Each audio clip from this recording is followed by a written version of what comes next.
Hey, I'm Dennis. I'm Andrew. We're the Crafty Lumberjacks, and we're starting to decorate for one of our favorite holidays, Halloween.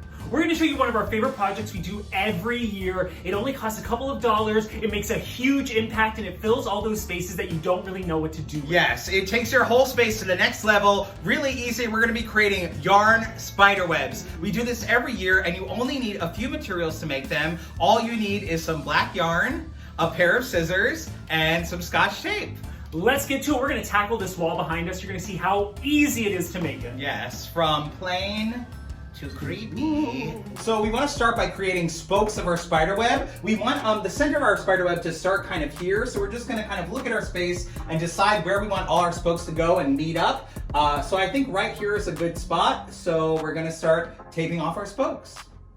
For your spokes, you need a nice long piece of yarn and some tape, and you just want to add the tape to the end of the yarn and then just stick it somewhere where a spider would stick it.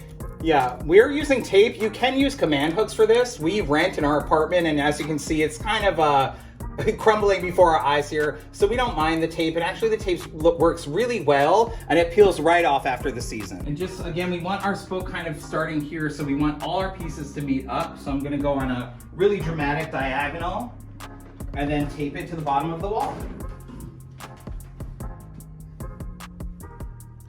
Now, if you have a lot of furniture and stuff, it might be a good idea to clear some of that out, but we're just going to work around it. All right, and now we're going to put our second strand of yarn. And first we're going to start by creating just a giant X. And now we want a piece of yarn going straight down in the middle here, but we don't want it straight down. We want it a little off because it's supposed to be creepy and spooky. The less symmetrical you make your spider web, the creepier it will look. So don't try to make it perfect, try to make it a little off. All right, for this next one, we're gonna hide it behind a poster. And this one we're doing right across the center. That's a great thing. You really wanna try to maximize your space, have the spider web cover as much as possible. You know, use your furniture and things on your walls to your advantage.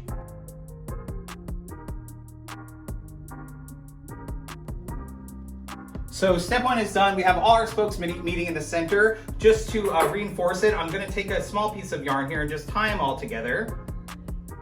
You can also, if you don't want to tie it, you can also just put a little piece of tape there, but it will disappear, so you don't have to worry too much about it. And then just cut off that extra yarn there. And now we're ready to start building our web. Ooh.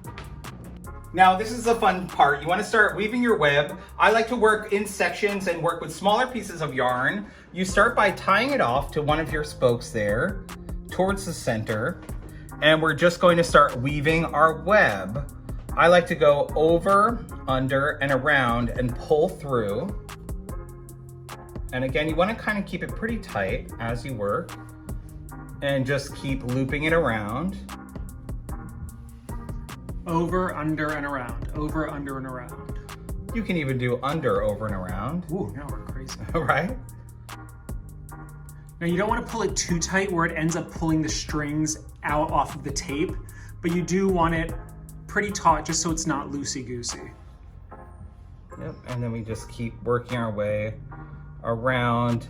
And you know, imperfections are what's gonna really make this look really fun and just give it a life of its own. So you don't have to worry about doing it too perfect. Even though a spider is very perfect, we like to make it all kind of decrepit and creepy and kind of spooky. So there, I'm gonna stop there. So I'm gonna just tie it off and then just kind of continue with this piece of yarn till I'm at the end and kind of just keep over, under, around until I'm at the end of this piece of yarn. And then I'll start with a new piece and continue to weave.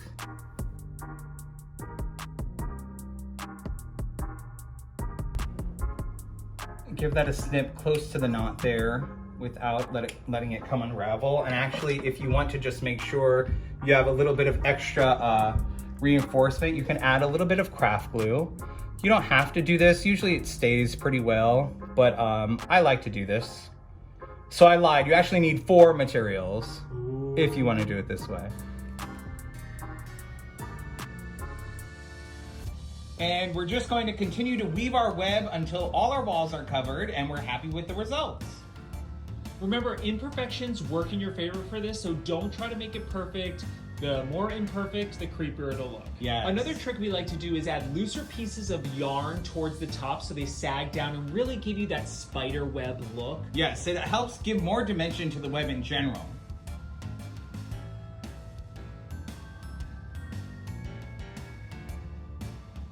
And of course, don't forget to put some spiders up.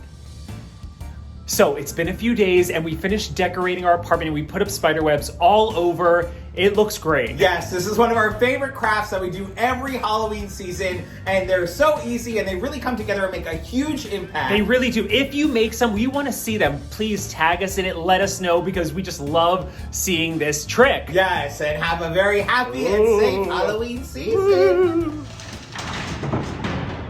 October is here to give us all a scare. The crafty lumberjacks have all the ghoulish hacks. You truly want to know where your skeleton should go. For Dennis and Andrew, they'll tell you what to do.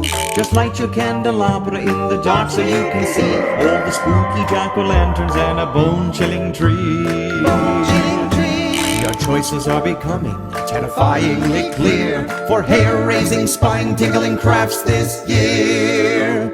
Happy Halloween from the crafty lumberjacks.